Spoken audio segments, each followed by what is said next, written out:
all see my screen, right? Yes. Good. By all counts, as far as I'm concerned, this is the most important book I've ever read in my life. I'm so happy to have come across this book sometimes in 2012, while I was just on a trip in Dubai. I like to buy a book every time I travel. But this time around, I was in the bookstore and let me see what this book is all about. It looks attractive, and my God, that was it. I was glued. So I've reviewed this book a couple of times, so in other places, and I've bought a lot of these books to my friends, people who I think they need it, and everybody who have seen this book already have told me it has changed their life, and I hope we're going to find it interesting today. Okay, we don't have enough time, so I'm going to really go through it fast. And hopefully by the end of the day, we'll have reviews, feedbacks, comments, questions. And I believe it's going to also help us to get some perspective into what we really need in this period in our lives. Excuse me. So the title of the book is The Leader Who Had No Title, reviewed by me, Temitope Ajijola. Okay. The book is about the book. Of course, title is The Leader Who Had No Title. The author is Robin Sharma. It has 8 chapters. The publisher of the book is Simon and Schuster. First copyright date was 2010. Summary. This book promises to change an ordinary person into an extraordinary life. The principles taught and shared in this book, if lived by, will automatically cause your career to fly, your happiness to soar, and absolute best to fully express itself.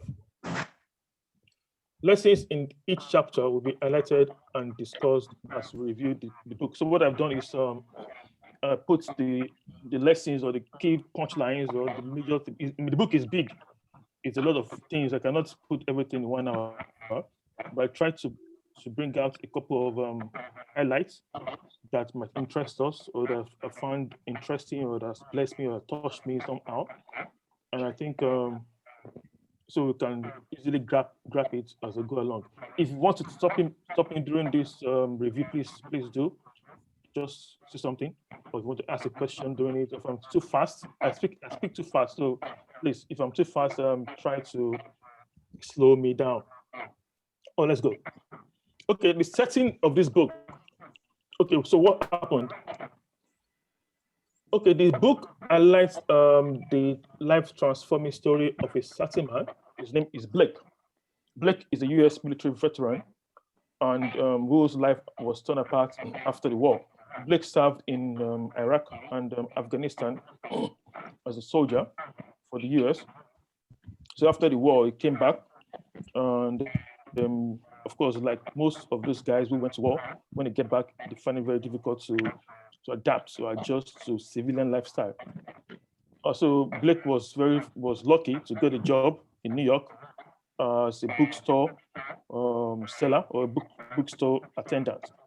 So he's in the midst of books, but he's a very quiet guy. He's still not adapted to regular lifestyle. So he's average. He's an average staff, always keeping to himself and always looking for any excuse to just, of course, leave the job. Most of the time, he's plagued with PTSD. So every time you have war experiences, the plague of war. Okay, so Blake, later on, Blake met a mentor. His name is Tommy. Oh, his name was Tommy. Tommy was the guy who led Blake to go through the lessons we're going to share in this book. So Tommy is an elderly guy, past 80, but he loved the job. Tommy used to work in a different bookstore, the same company, but a different branch. So, but Tommy somehow Tommy knew Blake's parents before they died. Sorry, can I go on? Yes, you can. Yes. Yeah, okay. I thought somebody was stopping. Okay, so Tommy was knew Blake's dad, Blake's parents, and then but Blake hadn't met Tommy before now. So, but Blake lives in New York. Tommy also lives in New York, so it was a good opportunity for Tommy to get acquainted with Blake. So he came over he got a transfer to Blake's department, Blake's part of the business, and that is how they met, so to speak. The story happened in New York, in different places within the city. There are four major lessons from four different mentors, apart from Tommy. So let's enjoy. Let's go on. Let's take the ride. Introduction. The first two chapters set the stage for the story in this book. Okay. The first two chapters mention one is leadership and success. That's Blake's introduction into the book. What he thinks about just about a page or two, 1.5 pages of Blake trying to set a tone for what we're going about to read. And the second chapter, Blake told the story of his meeting with Tommy. I just wrap it up earlier. All right, so Tommy is Blake's mentor, and they met in the first two chapters. The first chapter, leadership and success are your birthright. Okay, so the first sentence in that chapter is Blake's telling us every one of us is born into genius. That means everybody, wherever we're born into any country, whether third world, so-called third world, or fourth world, or seventh world, or first world, we are all born into genius. We have this special gift. But most of us, unfortunately, don't tap into this genius. So many people die in mediocrity, many people die wondering what to do with their lives, not tapped the greatness in them. homework করে থেকে গেছে Okay, so Tommy uses Blake uses opportunity to talk about his parents, how they're late now, and he regretted not having been close to them, and he used the opportunity to tell us about being close to those people who we love so much. That is, our parents, our people we have, our family, people who are very close to us. And Tommy, Blake told us it's important not to take people we love for granted. That's what happens mostly. People who are very close to us, we don't know how valuable they are, how important they are in our lives until they go. Maybe they travel, or maybe, God forbid, they're dead. So it's very important that we honor our parents, and we should start now. Don't wait till you blow. Don't wait until you have, in quotes, enough money. No. Whatever you have, start doing it right now. Not just our parents, our family, our siblings, people who've taken care of us in the past, people who we've worked with. We have to take care of them, especially the elderly ones. So difficult times produces better people if we focus on the opportunities around us. Blake had gone through a lot. I can't say a lot of things, but when we get the book, or if you've read the book, you understand how much suffering he suffered, where he came from, immigrated from his country back to the US, fought in the army. So he went through a difficult patch in his life. I mean, before he met Tommy. So the story, the long and short of this is that all the things he's been through has given him values, has formed values in his life. So when we go through things in our lives, we should realize that it's an opportunity for us to grow, which we have been through a lot of stuff in the past, and the things I know now are the product of the things that the time in my life it was difficult. So, and that time is going to come for every one of us, no matter how successful we are, no matter how long we've lived. I'm sure everybody here has been through a particular bad phase, bad patches in our lives, and stories to talk about. If you have not been through it, I'm not praying, I'm not cursing. You're going to go through it. Life is going to happen. But when life happens to every one of us, we should realize that it's an opportunity for us to take a step higher, learn the values and learn the things that God wants us to learn in that period. Yeah, let's go to chapter 2. Meeting with a leadership mentor. So Tommy, like I said before, Tommy got transferred to Blake's branch. He's an elderly man. He's well after beyond after 80. So who happens to have met Blake's late dad and has promised to help his son find a way in life. Tommy is a staff of the year at the company for consecutive years. It was a good opportunity for him to be close to Blake, so he requested a transfer to help Blake's branch. Yes, I've said that, so I don't go to that again. And then the first lesson Tommy spoke to Blake is this: getting lost along your path is the part of finding the path you are meant to be on. Sometimes we need to actually get off track before we can develop the clarity to be on track. Profound. So we should not put a lot of pressure on ourselves to be right all the time. We cannot be right all the time. Sometimes it's just okay to get lost, to lose your path. It's in that process, like we said before, difficult times, that we can be able to take account of our lives and be able to get back on track and get more clarity into our life. So there is a need for all of us to start demonstrating leadership regardless of our titles. That is, you don't have to be a leader in quotes to show leadership. I'm sure we're all mature there. We've all been through a lot of things. Most of us are pastors or leaders in our various part of life, our careers, our business, our industry. We sometimes we've seen people, well, sometimes maybe us, who wants to just leave leadership management. I've been through this before, and I think the best way to show leadership is to the best way to succeed is to demonstrate leadership in every of our station in life. You don't have to need a title. That's the essence of this book. Title is not important when showing leadership. All of us are leaders. To succeed, everyone now must see themselves as part of a leadership team. You only need to have a desire to be involved and committed to making a positive difference. That's what it's all about: desire, entrepreneurship, involvement, commitment. As long as you have a focus or a desire to see your company grow, that's all you need. You don't need to have a title to do that. You just need to show personal commitment to make a positive difference wherever you find yourself.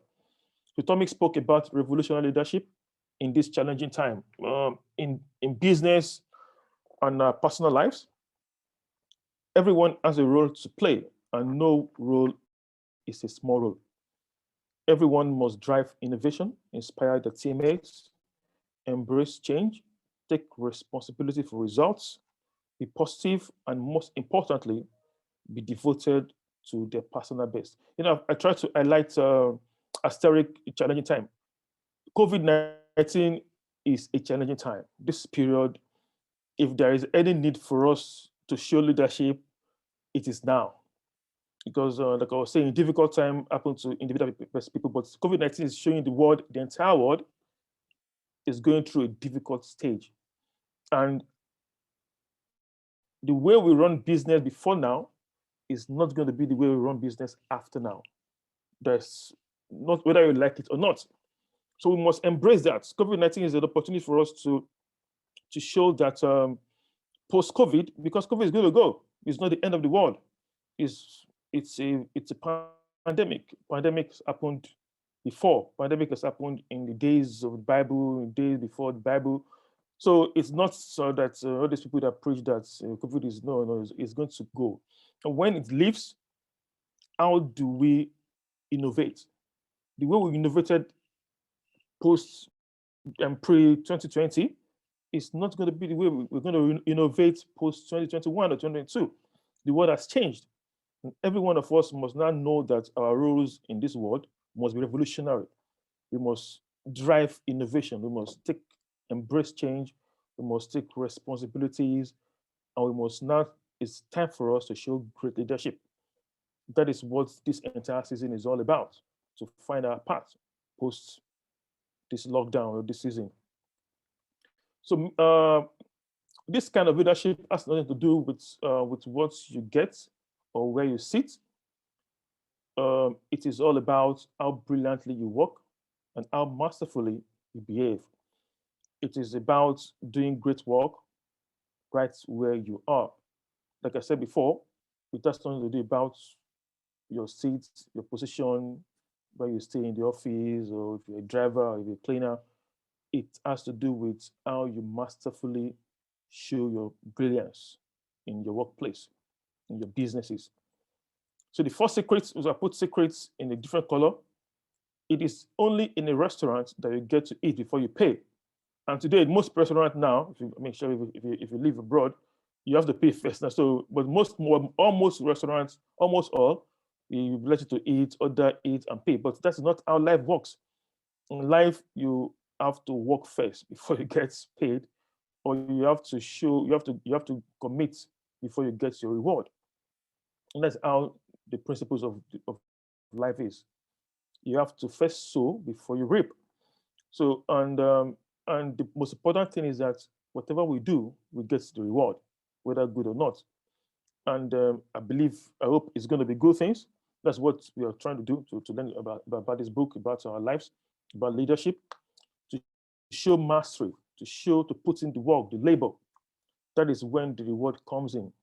If you look at around us in the offices, different offices, some people are in the particular positions for a long time. And some people come in and in a couple of years, the reason here and there, it's not because they are good, they have fine faces. Sometimes it's because they have put in the labor, they put in the work. And whether we like it or not, whatever things we sow, we shall reap. So if you're sowing good things now, we're sowing mastery, we're sowing the good labor, we're sowing brilliance, leadership, life itself will reward us. And that's how it is. So that is the summary of the two chapters, what how we met Tommy. And let's go to the next chapter. And this is Tommy's own lesson. Okay, so Tommy and Blake, Tommy asked Blake to give me a whole day for him to be able to teach him some stuff and take him to other teachers, four teachers, four mentors in the city. So the entire day is going to be for a day for us to learn this. That's what Blake learned. But first of all, Tommy went and Tommy asked Blake to meet him. Don't forget, Tommy is the elderly man, the mentor. Blake is a young guy who is lost in his life, like many of us have been, at the point in our lives. Uh, so um, so they met in the morning, and the first thing Tommy did was ask Blake to meet him someplace. He gave me direction, and I call it the lessons at the cemetery. So a leader is an individual who do the things that failures aren't willing to do, even though they might not like doing them either. They have a discipline to know what is important and right versus what is easy and fun. That is what leadership is all about. That's what brilliant individual performance and brilliance is all about. Those people who succeed do things that those people who don't succeed don't do, even though it might look difficult, it might look unpleasant. but they do it all the same. So, and at this point, Tommy introduced a law of repetition, which says learning is a daughter of repetition. That means sometimes whatever we teach ourselves, whatever we've learned before, we've learned a lot of things. We've reviewed a lot of books, we've read a lot of books, we've had so many sermons, we've got so many teachers to teach us. Sometimes you don't need to learn more things. You just need to repeat and understand what you've learned before we move on to the next stage. And that is a law Tommy is introducing here, that sometimes being reminded is better than being instructed. So you remind yourself of how good you are, remind yourself of the basic principles you need to succeed. Keep on repeating to yourself, keep on listening to it, keep on talking about it. Ideas quickly being rooted into our lives as a new belief. Then we'll move on to the next belief instead of putting a lot of things jump together. So the foundation of it all is self-leadership. If you cannot lead yourself, you will not be able to lead anybody around you. So Tommy gave a powerful insight on the need for for us to wake up of 1 hour earlier. There's a whole book about that. There's a book read by Robin Sharma, you've seen it before, the 5 a.m. Club. It discusses, I've read that book, discuss about what to do within that one, waking up 5 a.m. instead of 6 a.m. That 1 hour, 60 minutes, it discuss how you can maximize it. But there's a summary of it in this book as well. So when we get it, we can talk about it. But the point is that waking up an hour early every day gives us an approximately a whole week in a month, extra 1 week, which you can use to do a lot of things. You can use to exercise, build ourselves, refine ourselves, develop, reflect on our plans, our goals, our visions, our values. In other words, if you have more time, you have more life. Okay. So Tommy, like I said before, Tommy asked me to meet him in another place to give me direction. But when Tommy got to that place, it was at the cemetery. Okay, at this point of time, when I was reading this book, I was like, oh, am I not sure? Am I sure I'm not reading Gothic book? Okay, so okay, so it got to the cemetery at 5 a.m. in the morning. So what was it that Tommy was going to tell Blake that I couldn't have said over coffee or somewhere else? Why the cemetery? Let's find out.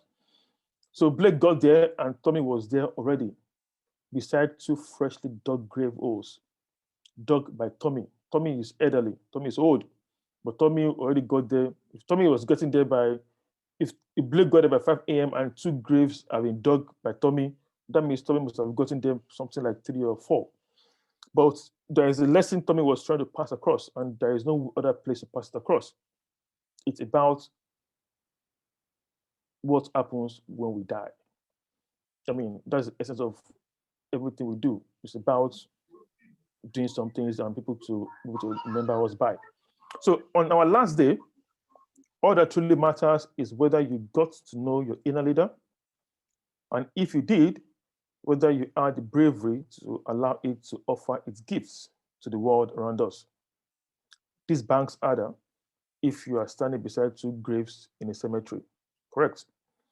Because when we strip away all of the trivialities in this world, we are left with only the central purpose of life, our life. That is the only thing that matters. So now, do you think about your own death?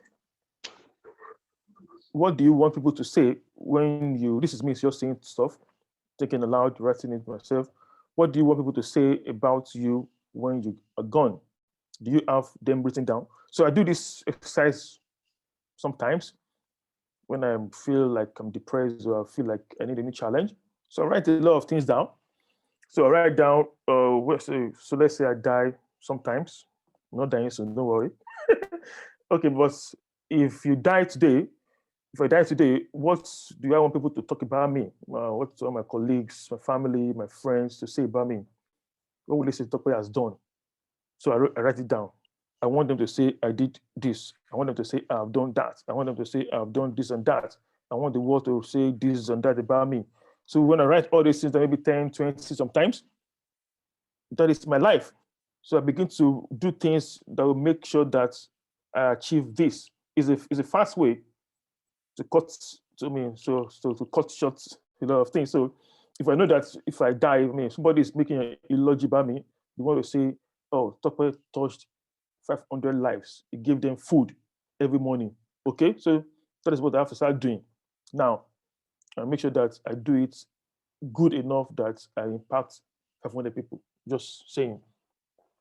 Okay, so that's what Tommy was trying to put across. That everything in his life is about what people say or what you do when you die.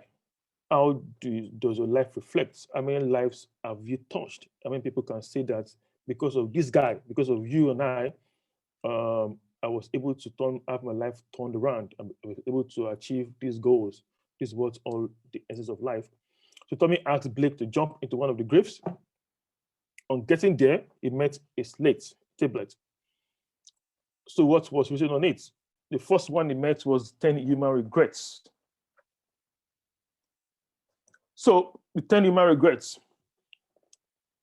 So what happens when anybody dies and you realize that they're regretting his life? So let's go through it quickly. You reached your last day with a brilliant song that your life was meant to sing, still silent within you.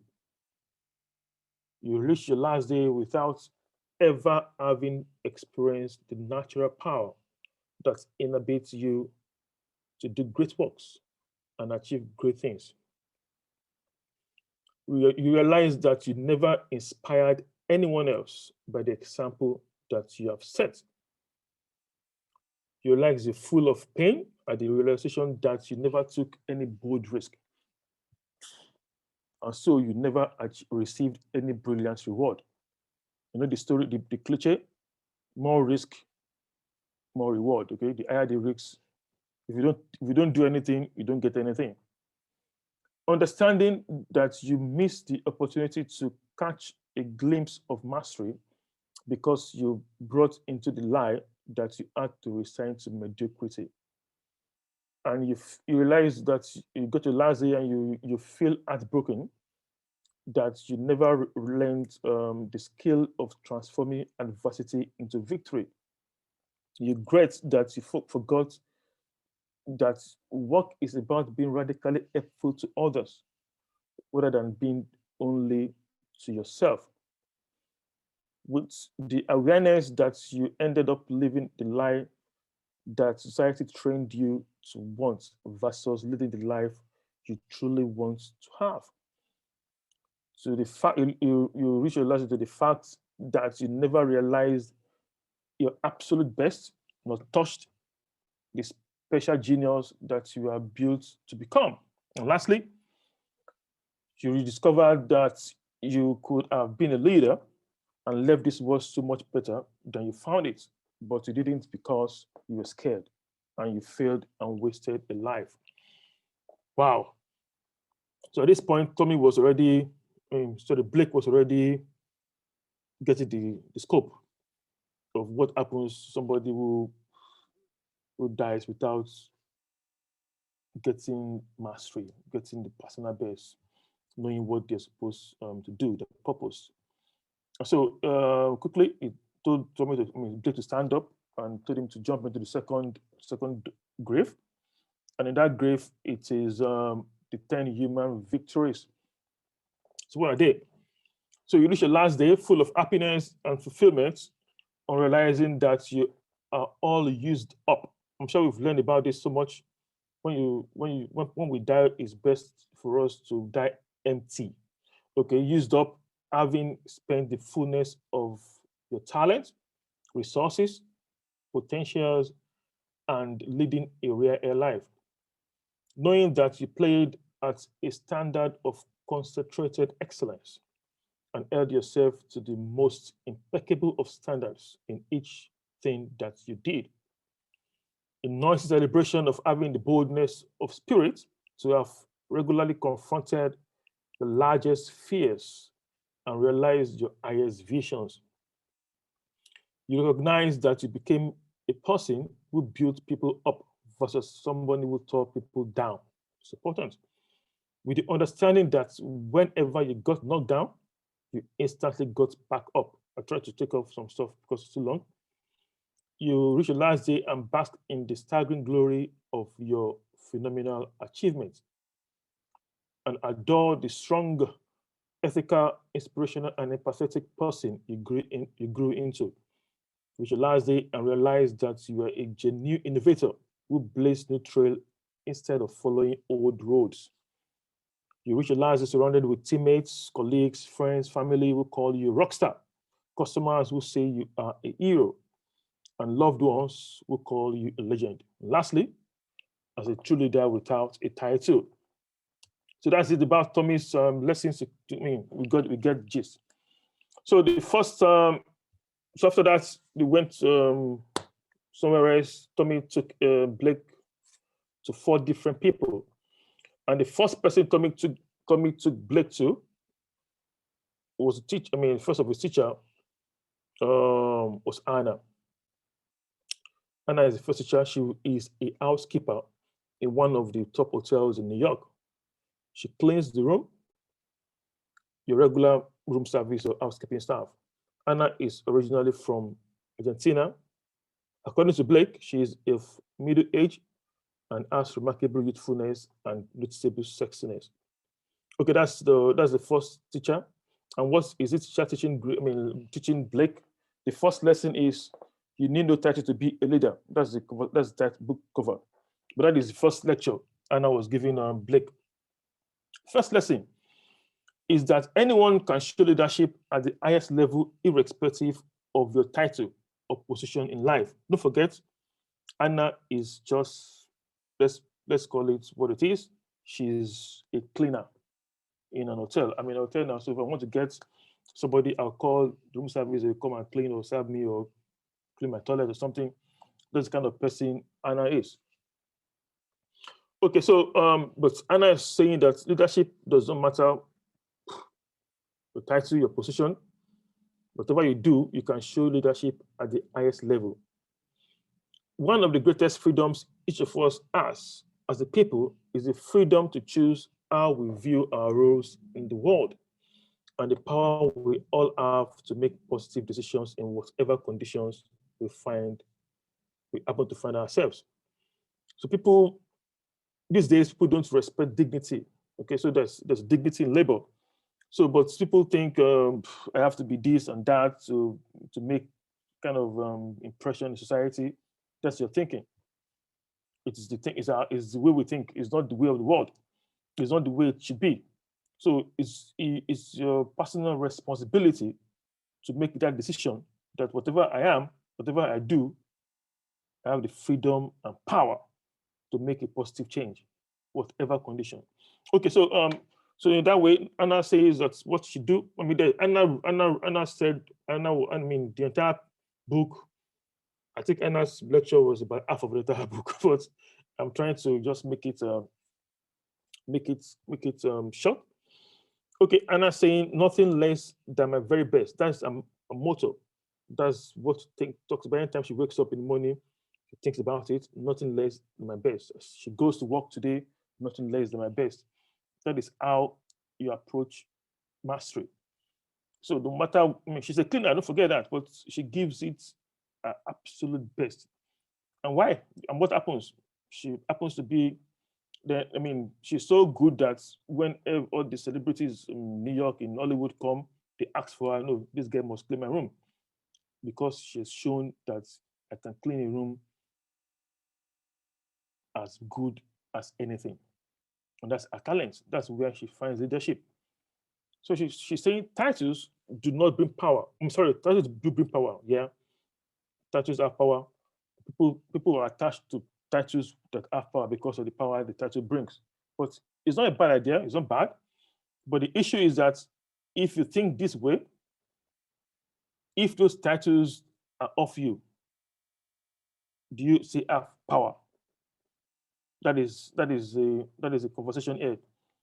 Uh, if I so if I don't have if I have to show my power my leadership because I'm the MD. Today you're no longer the MD. As the power gone, that is what he's saying. So you must we have to find a way to attach to find our true power. The true power is not in what we have, in the things we can see. Like my pastor always say, anytime you define success by what you see on the outside, you're already wrong. It's already a wrong answer. So what you see outside is not success, but that's the way of the world. But the true power, the true success is the four, according to Anna here, is the four natural powers that everybody has. Okay, so let's go through it. The one, every one of us, the first power, every one of us alive today in this moment has the power to go to work each day and express the absolute best within us. You don't need energy to do that. You don't need to become anything to do that. You, as long as you can, as long as you have a place to go, you can decide to show your absolute best. Is within all of us. Secondly, every one of us alive today has the power to inspire, to influence, to elevate everyone we meet by the gift of a great example. You don't need any title to do this. Every one of us alive with life can passionately drive positive change in the face of negative conditions. You don't need any title to do this. Every one of us alive to the truth, the leadership, about leadership can treat all stakeholders with respect, or customers with respect and appreciation and kindness.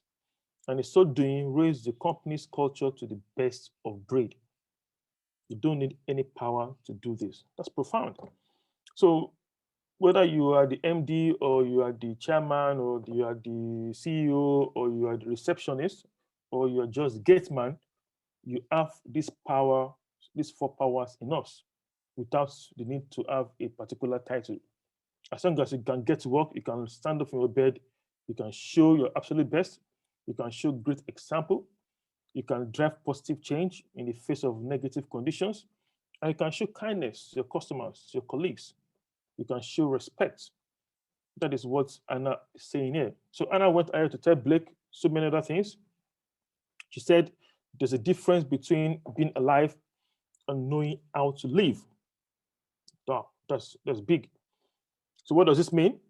Um, so every time we are faced with a particular situation, that's what is called leadership switch.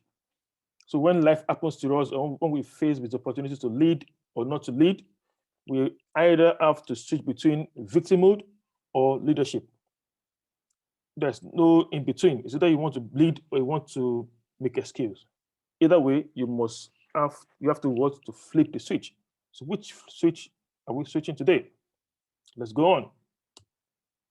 So there are a lot of acronyms in this book. A lot, almost 50. Okay, because just acronyms just make it short so that I can keep it simple. But Anna likes the acronyms image. So what does image means? According to Anna, I of image is innovation. Innovation is all about making this day better than yesterday, constantly flexing your mind and elevating your abilities by consistently asking yourself, what can I improve today? Yesterday is over. Today is a new day. What happened yesterday is not going to happen today. I mean, we just said it about COVID. What happened last year in 2020, 2019 is not as did not happen in 2020. 2020 changed the entire world. So at this stage, we must be innovating. How can we make the world a better place? How can I improve my life come post-COVID? So we must innovate. We must show mastery. That's the M. Committing yourself to mastery at whatever you do. Be so good that people cannot ignore you. Yeah, you must aim to be in the topmost 1% of your profession or business. And when I got this book, I made up my mind that I was going to be in the topmost 1% of whatever I do, on my career, my job, my profession, whatever my business is. So, and I worked at it, and I mean, Pastor Olumide just read my profile. So you see, I got I got mastery of my profession, my calling. That if you call a top 5 in the world today in what I do, you must be calling my name. because that is how it is done. So you have to be so good that people cannot ignore you. A, authenticity, authenticity. Okay, sorry, it's confusing me. So closing your ears to the noisy voices of others so you can more clearly hear the mission and call within yourself. To be yourself in a world that is constantly trying to make you something else is the greatest achievement. So you must be authentic in what you do. A lot of people will want to change your visions, change your focus, change your calling, but you know your calling, you know your mission, you know what you set out to achieve. Sometimes you just have to lock yourself in and remain original. Guts is the G. Seeing opportunities where others see challenges and envisioning things becoming a whole lot better while others grow complacent. Just like being authentic, you must show God in what you do. You must see opportunities and go for it. Lock it in, irrespective of the challenges. You find a way. You must embrace the challenges and get these things done. Lastly, ethics. You must be consistent with your values and protect your good name. You don't have to cut corners. I mean, in the world we come from today, this is big. It's big in Africa, it's big in Nigeria. People see role models from people who steal, from people who show words and just show words. I mean, they don't know what to do, where the words comes from. They just want to do it. They just want to blow, no matter what they do. That is not the way. The way is to stay consistent with your values. Why? Because your reputation is all you have. Okay, so that is all about Anna. It's long. We just want to make it short. We don't have time. Read the book. Okay, a second leadership conversation. Turbulent times build great leaders.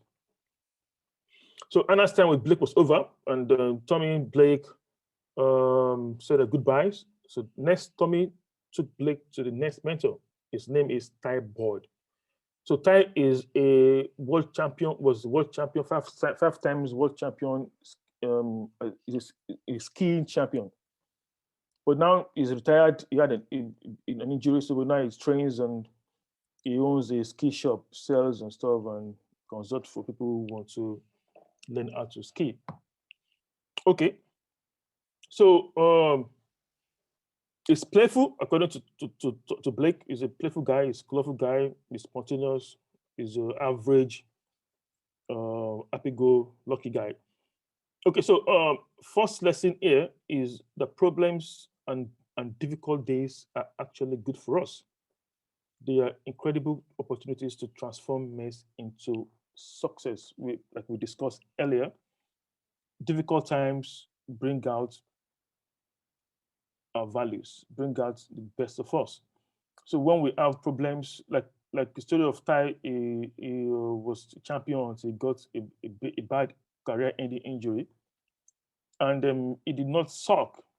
He developed his passion to become the best consultant in ski in the world.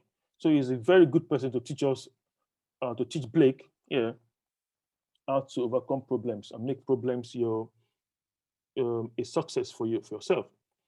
And no matter what you do in business or your career or whatever career we choose, we all need to be entertainers, inspiring our customers to love doing business with us. Anyone in business is in show business. When you go to work every day, you've gone on stage, you're on stage. It's not you're not rehearsing. No. When you get to work, rehearsal has finished. You're performing. So your performance is what inspires your customers, what inspires your colleagues, your staff. If you're a business owner, what inspires people who work with you or who buys from you. So you have to put this at the back of your mind every time. And if you don't lean into the change that is here and coming and trying, and instead you try to protect yourselves by pulling back into the old ways of operating, we end up frozen and suffocated under the avalanche of change. Now, we said again, this is a perfect time to do this thing. Change is here. Um, Things are changing world over. What currency is changing. I mean, if you heard about cryptocurrency, if you heard about different currencies, cryptos are coming every day. That is one of the things that's going to happen post COVID. People are no longer going to work. People are working online. People are doing things. So a lot of things are changing. You cannot afford to hold on to your old ways. No, we can't afford to do that. I mean, that is the difference between developing countries and developed countries. See what Nigeria is trying to do, trying to stop change from happening, trying to do a lot of things from happening. I mean, whatever we believe in. Like somebody said that no matter, there's no force, no army so strong that can stop a change that its time has come. So no matter what we do, when change comes, just embrace it. I mean, and you can apply that into your business, into your personal lives. Embrace it, don't fight it. Leave the old ways of operation and try to live in the new way. You will learn. Adapting is inevitable. If you must succeed, new conditions call for different technique. Only difficult times can tell us the kind of leader that we actually are. I think we discussed this earlier. So what I was telling Blake here is that he has to embrace his fear and the chaos. Welcome to danger. Good. So the more time you spend outside of your comfort zone, the wider it grows. The more you stretch, the more you feel normal. Most of us don't like operating out of our comfort zone. It's a natural human behavior. So when people do, that's why most of us want to stay with what already works. So what already works is good. It makes us feel important, makes us feel relevant. But when that time comes for us to do other things out of what you believe in, is a problem. And that is that is where you need to focus on. That's outside of our comfort zone, because life is going to push us away from we're going to get a new job, we're going to move on to a new country. For instance, you're going to get a new management. Things are going to change. What are you going to do when that happens? So stretch and make those places normal for yourself. If you don't embrace it, you will not learn fast. Okay. The point of embracing turbulent times is that it exposes our weaknesses, and leaders don't shy away from being aware of the weaknesses, because that is the best time to know where to improve, particularly in your various businesses and organizations. In other words, become comfortable with discomfort. So if a good leader don't shy from weaknesses, okay, I want to know my weakness, I want to know what part of this business needs to improve. But people who are afraid hide their weaknesses, and before you know it, it's caught up with them. So basically, ask yourself, what are the things that makes you afraid? These are the very doorstep to your leadership best. It is not because things are difficult that we don't dare. It's because we don't dare that things are difficult. One of the profound lessons from time. And part of the process of growing as a leader or individual is to die. That is killing and breaking down all you know today so that you can learn and wake up to what you need to know and succeed tomorrow. It's important. Like we've said earlier on, those things that work yesterday might not work tomorrow. So don't hang on to it. Let it die. Die with it and rise up to success. So learn the things that will work tomorrow. Okay, just as Anna, Ty has a very special acronym, his own acronym, which he used, the word spark. Okay, let's review this. Speak the truth with candor. Okay, speak with candor. Okay, that's S. An organization that has a culture where people are afraid to speak candidly is a place people live with delusion and fantasy. You can say whatever you want to say as long as you say it with respect.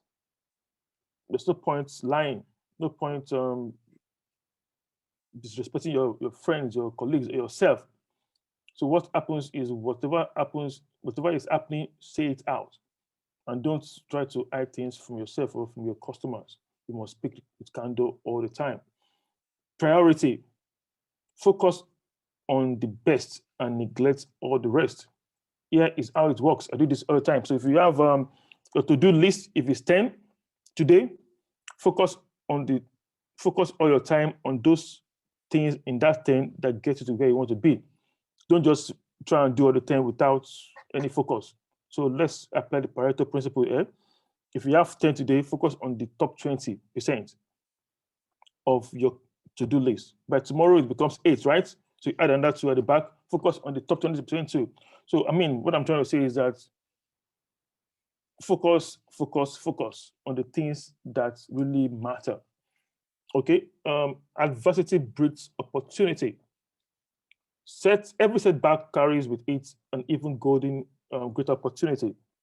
Crisis contains exceptional opportunity. In other words, you can only see the stars when it is the darkest. That's life. You don't see the stars in the midday, but the stars are good. They are bright. They're brilliant. They show hope. I mean, they give hope. The Bible says that the Bible, when God was trying to show Abraham, give Abraham hope, he told him to go and do what? To go and see the stars and count it. Okay. So, but no matter how big that hope is, it's only in the darkness that you can see it. So don't hide from darkness. Don't shy from it. So when you have adversity in our lives, it's an opportunity for us to find our greatness. Okay. All right. R, respond and not react. Take initiative all the time. Be the one who start the things and be a good go-getter. Always be the person who wants to get things done, who wants to make things happen. People might not like you, people might call you name, doesn't matter. You know what you're looking for, you know what you're trying to achieve, do it. Kudos. You have to deliver praise to people at the earliest opportunity you get. Inspire and uplift others around you. Okay, that's all about time. So because of time, I'm trying to move very fast. Okay. The third lesson. Excuse me. Let me just take the water. Well, the third lesson is the deeper your relationships, the stronger your leadership. Now, so this is another part we need to learn. We need to focus on. So the next person they met was Jackson. Is a Chinese, is Chinese American, who was an ex-CEO of a multi-billion-dollar technology company in China. He is now a gardener in New York. So he's retired and now trying to focus his life doing gardening. Okay, all right. So the main business of business is to connect and add value to people. Don't forget that this book is big, and I'm just trying to pick out the things that I think works for me. So you read the book and you see other things that, I mean, there's phenomenal insights, a lot of things mind-boggling that you see. Okay, but I'm trying to see the things that work for me. That's what I'm trying to review here. Okay, the main business of business is to connect and add value to people. That's all we do in life. What to do, careers in the offices, the mosque, in the church, in your houses, in the sports, everywhere is to connect with people. That's it. So if you are not doing a business for the purpose of trying to connect and adding value to people, you have to think about why you are doing business. That is not the right way. So with all that we do, or what's going on in this world today, the changes, the technology, etc., the whole game is all about relationships and human connection. The primary job is to treat people well and being helpful in every possible way. The results will be a remarkable personal success and promotion, of course. Okay, now let me give you a practical example. When I used to work, it's a place. I mean, when I used to work in Arike, so somebody, not just see. I mean, we all know this. When people are getting promoted in the offices, and then we think it's because we know, or people get promoted all the time. People who are very hardworking. Yes, it's good to be hardworking, but also when they are discussing promotion, I mean, I've been in a panel where people are discussing promotion, they mention people, and then people are nominating people, and someone says, no, that guy doesn't know how to treat people. Ah, and that was how the guy didn't get promoted. Yeah, no matter how good it was, so good, but he has a very bad interpersonal skills. Too bad. People complain. Everybody complains about him. So it is a very major factor. People see you before they see what you can do. So that is, we must not leave that aspect. Treating people with respect, and taking care of people, being helpful in every possible way we find ourselves is one of the biggest factor in success. So we have to look into this. We got to learn and teach others this part of the world of life.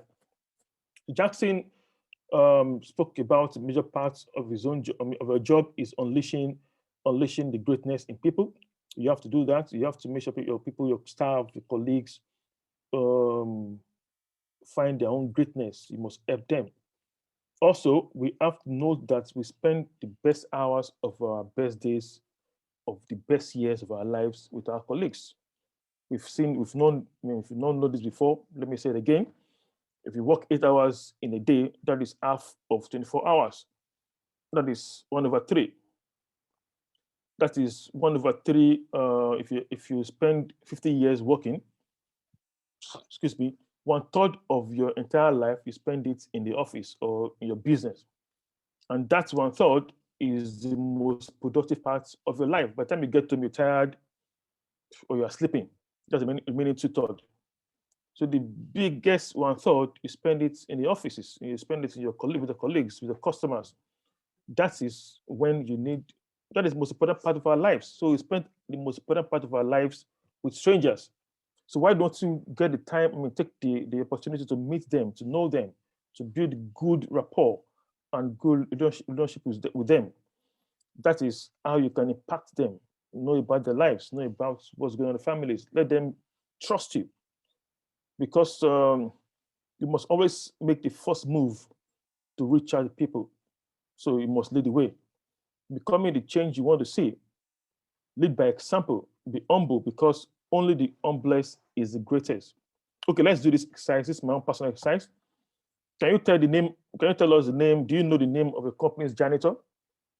Do you know the name of a company's cleaner, like Anna? Or when was the last time you asked about the families of the drivers in your company, or maybe your own driver?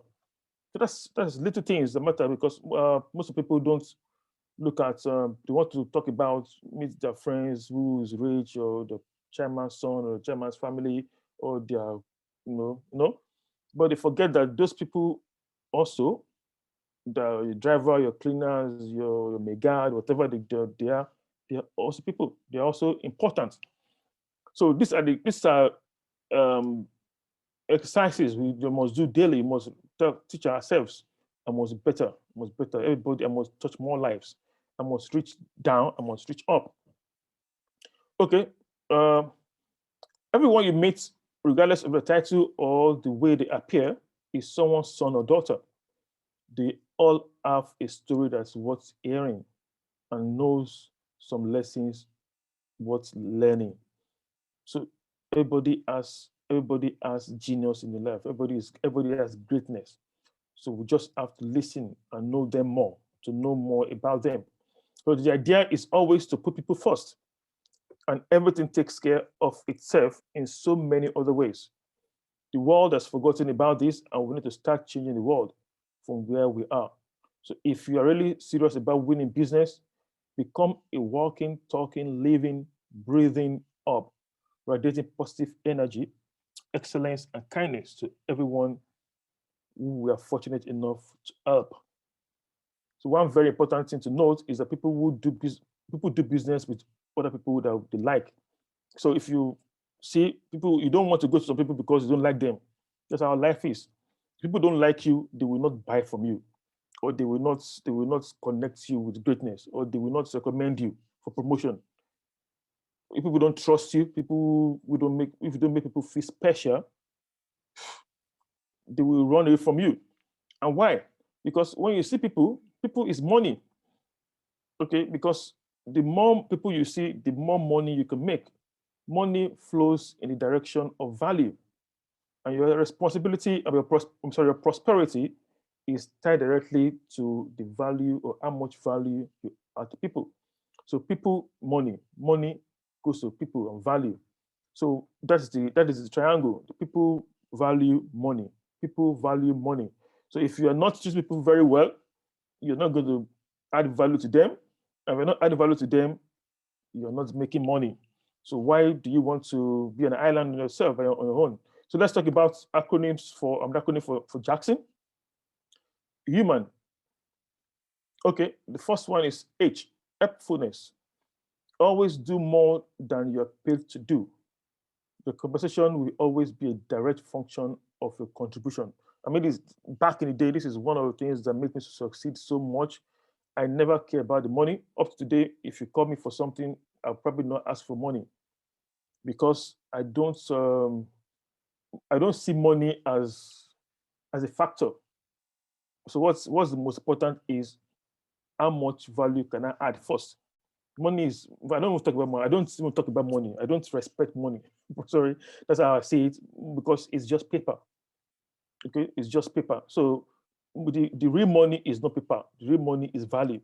So that's how you must do. You must do more than you're paid to do. You must always have the entrepreneurship mindset. If you're in a company, assume that company is your father's company and do work like that. Because at the end of the day, you're working for yourself. So you must help as much as possible. You must show understanding, speak less and listen more. We all want to be understood. So a good leader doesn't go with ego. A good leader has obligation to listen to understand. Don't listen to speak. Don't listen to respond. Listen first to understand before you respond. That is very, very important. Most people don't get, most leaders don't know this skill. Maybe me too. Okay. I think I need to learn this more and more and more. Because when we're listening, when people are talking to us or arguing with us, we're not trying to understand them. We're trying to find a way to respond or counter. We have to change this. Okay, mingle, go out there and connect with and network with people. Again, people prefer to do business with those people they like. You don't have to be an island. Go out there, connect. People say, I've heard people say that you need only 4 people in this world to reach the person that will connect you to greatness or to prosperity or to link you up with business. Just 4. Somebody will know somebody will know somebody that you want to meet. So, but if you don't meet the first person, how will you meet the second person? So, you have to, every opportunity you have to go out there. You must be happy. You must be friendly. You must be approachable.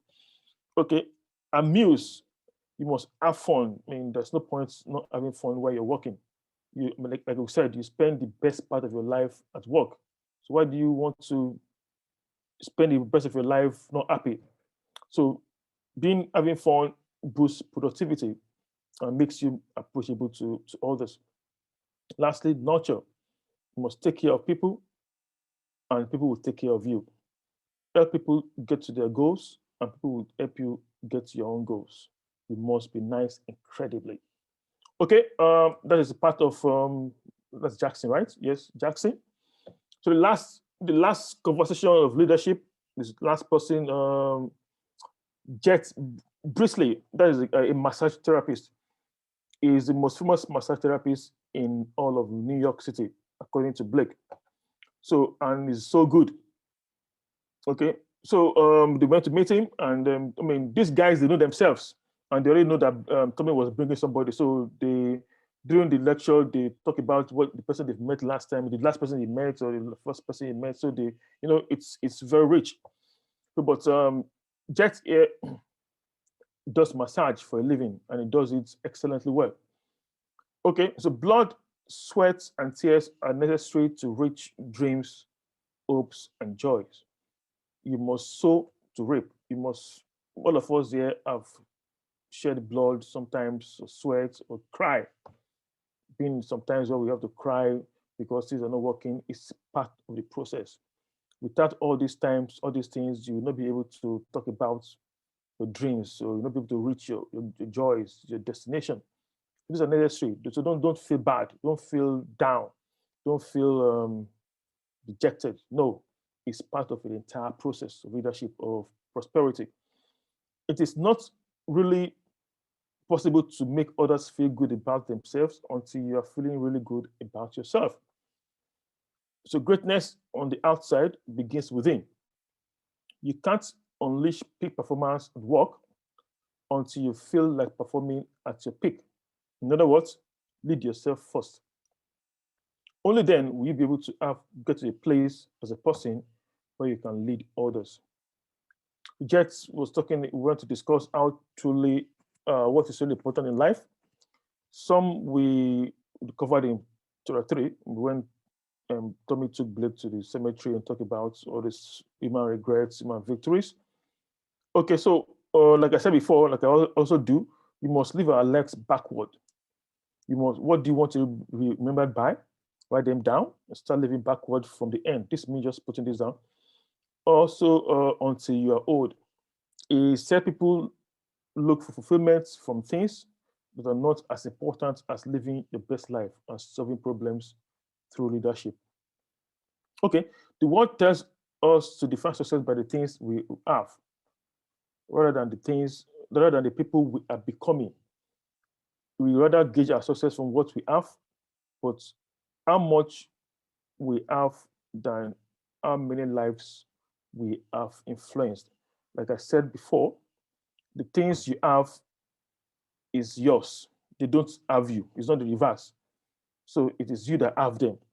Whatever you have, whether the car, the big cars of this world, the fine houses, the trips you do all over the world, the titles you have, the phones, the gadgets, everything you have, the money in your bank account, you have them. They don't have you. So you don't attach your sentiments, your feelings of importance, of purpose, feelings of purpose, of fulfillment in life to what you have. That is the mistake we make.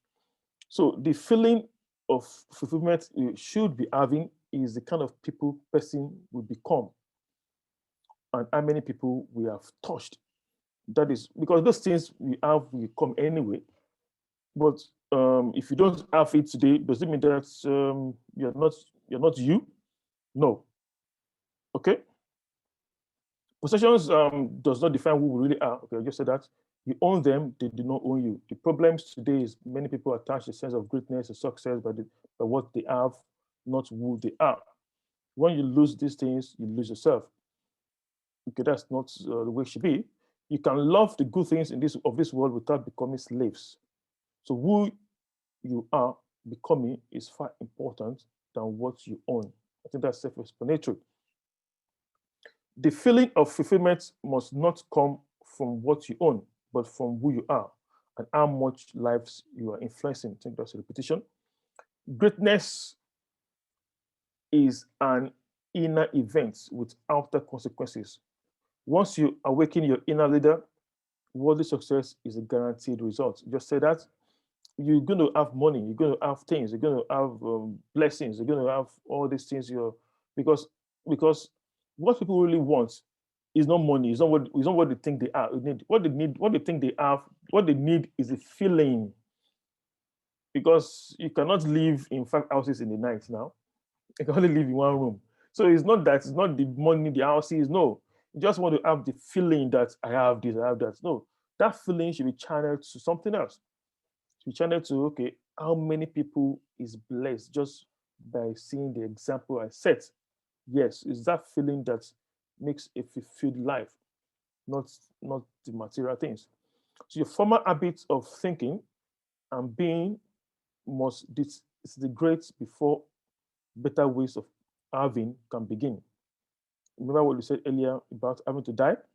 You must disintegrate all the former habits we have. We must not think like the way of those people who don't understand these things. We must think like the way of people who want to show the personal best and give the world a gift. So what's JET's acronym? Shine.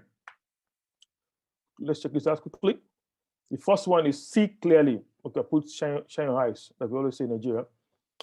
Do you see life the way it is, or you see it through a stained glass window? Most people's thinking and approach to life is the unconscious repetition of the thoughts they've been fed since they were little kids. Now, this is important, especially where we come from. life, life is life. I mean, what is out there is out there. But how do you see what is out there? uh This is where it matters. Do you see things? Do you see life through a stained window? I mean, if you put a window, a glass in front of you, and the glass is stained, it reflects on how you see the other side, right? So, for instance, a good example for a practical example, um, all Yoruba men are wicked. You know, this kind of thing we hear so much on social media. All Yoruba men are demon, or all Igbo women are bad, or all Ijebu women, all Ijebu guys are stingy. That's a good one. That is not so. It is the way we've learned all of them. The way we've listened, we've listened. So when you see an Ijebu, for instance, you're already thinking, this guy will be stingy. I can't marry him, or I can't date him, or I can't employ him. It's not true. That is not how life is.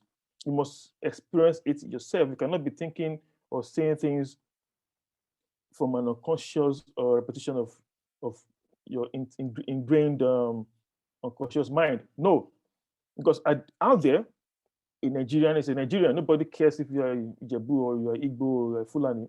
You are out there in the world. I mean, if people want to talk to me here right now, they see my passport. Oh, you're Nigerian. Good. Nobody asks you if you're Yoruba or not. So that's how the world sees us. So why do we see ourselves, in a funny way? So those things are, and the same way the world thinks, most Nigerians are fraudsters, because they've read it over and over and over. Is an example of seeing life through a stained glass window. So you cannot see life like that. You cannot approach your business, your career, your opportunities without seeing it clearly. Because you're already a winner. So why don't you think as a winner? Okay, number two, earth is wealth. If you lose your health, you lose everything. So good health is a crown on a healthy man's head that only the sick can see. That's profound. So if you are very sick today, I mean, when somebody is sick and is down, is bedridden for days, and he sees his brother jumping around, I say, gee, I hope I can be jumping like this guy. But you that's jumping, I don't know what this guy that is in bed is seeing. So you must take care of your health, because the journey is long. You must eat well and exercise. Once the health is bad, I mean, it limits even your productivity, and limits how much you can influence, impact. Inspiration matters. Do something each day that inspires yourself, because the challenges out there will drain it every day. So everybody have their own rituals to getting inspiration. The music, some people music, some people through words of information, some people through a lot of just reading, talking to themselves, or talking to other people that gives them encouragement. Whatever it is, find a way to get yourself inspired every day. Every day. Okay.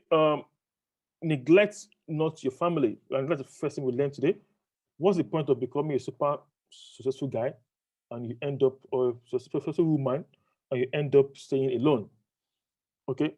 So family is important. Your loved ones are important. You must be in their lives. When you make it, when we become that successful, you want to share it, right? So why are you not sharing? When you're successful and you don't share it, it's another problem. You can't share it because you've thrown everybody away. It's another problem. And lastly, elevate your lifestyle. Do something every day that improves your lifestyle. Enjoy every bit of your life, first class. The key is to get what you want to get without them getting you. So that is all about the four lessons of leadership. And after that, Tommy and Blake, they parted ways. It was night, and they went up. And okay, that's the conclusion. And Tommy died because he was old. Of course, he's old, 88, but I think he died the next day, according to Blake, because he was hiding cancer sickness. But he wanted to give Blake a passing gift, and that was a huge gift he gave Blake. And so, what will be your own last day of your life? Will it be the best day of your life? That is the question Blake thrown to us at the end of this book. Thank you very much. Questions, comments, or feedback. Over to you, Pastor Olumide. Okay. Thank you very much. I hope I've not bored everybody. I hope I've not bored you. No, I quite enjoyed every moment, and I listened through it all, and I know that everybody that started with us, most people that started with us are still here. So it means that they are not bored. Yeah, thank you. They are enjoying it. So if you can stop sharing so that we can see our face. Oh, okay. A lot of people. Okay. That's nice. So thank you very much. I've gained a lot, especially when you talked about when you took us to the grave side. And they said that many potentials have died taking all they're supposed to give to the world down to the grave. And one of the things I learned today is that we need to challenge those things inside of us, those potentials inside of us, those dreams inside of us. We should let them out. I know it's a daunting task, and sometimes, especially when you are doing well in your career, in your area of career, you find difficult to tap into those innate things inside of you. And you are a good example of that, and you are doing that now. Apart from your aviation career, you are still you are motivating people, and you are doing that very well. And we have other people who are in this place, who are doing very well in their career areas. But inside of them, they need to write the book. Inside of them, they need to teach maybe children. Inside of them, they need to do one thing or the other that will really, impact the world and impact people around them. So I've learned a lot from what you have said today, and I know other people have learned a lot. So I don't want to do all the talkings. That's why if I have my own questions to ask, I will throw the floor open for people that want to ask questions. Please, if you want to ask questions, you can raise up your hand. I am on the chat. You can raise up your hand so that we can do it in an orderly manner. Okay, I'm raising up my hand. Okay, sir. You can fire on. I've seen some, but you can start, Mr. Ademoye. Okay, thank you very much. It was very good. I mean, the leader who had no title, and a perfect example that came to my mind is Mahathir Mohamad, the well-acclaimed leader of Malaysia, and we all know how he took Malaysia to greater heights without a title. So as you are just talking, I just kept reminding myself of him. I wish we have somebody like that. Now, my question is one, or two questions. The first question is, if leadership can be learned, at least that's why we are learning, why do some people who succeed in business fail in government? An example is Trump. That's my number one question. Now, for number two, is a little bit dicey. You said that the leaders should go out and mingle, but we know that it's difficult for Christians to go out and be mingling because the way they call mingling is very difficult out there. I know of one of my brothers who had to go to all those clubs in order to mingle. But I think he just left because he said what they were doing there, you cannot do. Meanwhile, they have paid for him in his company. What do you do in such situations? Thank you.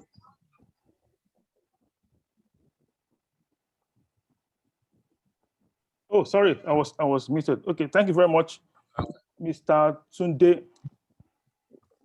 So, okay, Uh, leadership, learning. I mean, if you're leader, be a good leader in business. I mean, in business, and you fail in government. What is the reason for that? Well, you mentioned Trump. Everybody has their reasons, understanding about what in politics is all about. Trump, he failed or he didn't fail, but I think the general consensus is he didn't do very well, and some people think he did very well. But that's not his point. I think I can say that system. What system is just what came in my mind right now. What is because yes, the system of the country is the most important thing. So as a leader in government, as a good leader in government, you must first of all set a system in place that will enable you to perform, to do what you want to do. Because the best of leaders will fail in the worst of systems. No matter how good you are, if the system is not good, we are Christians there. Even Jesus himself had to run away from a place because what? Because the system in that place wasn't permitting him. And he said, "I cannot work here." Again, you know that story, right? So Yeah.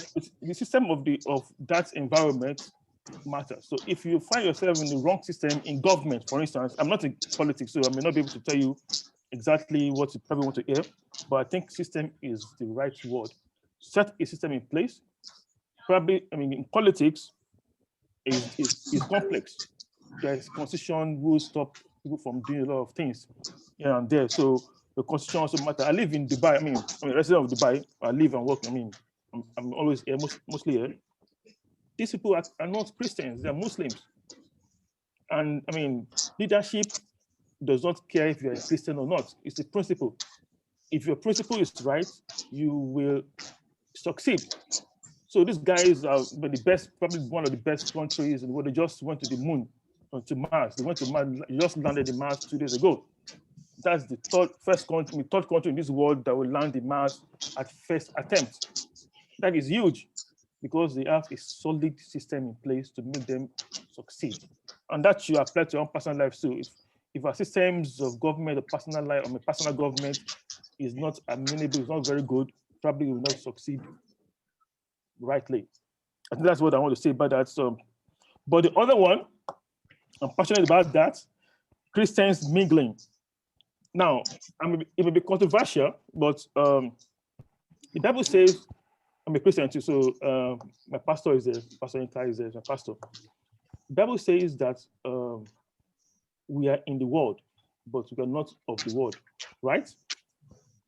But most of us don't understand that message because we are not of the world, but we are in the world, right? So the things the people of the world made are the things that we Christians too uses.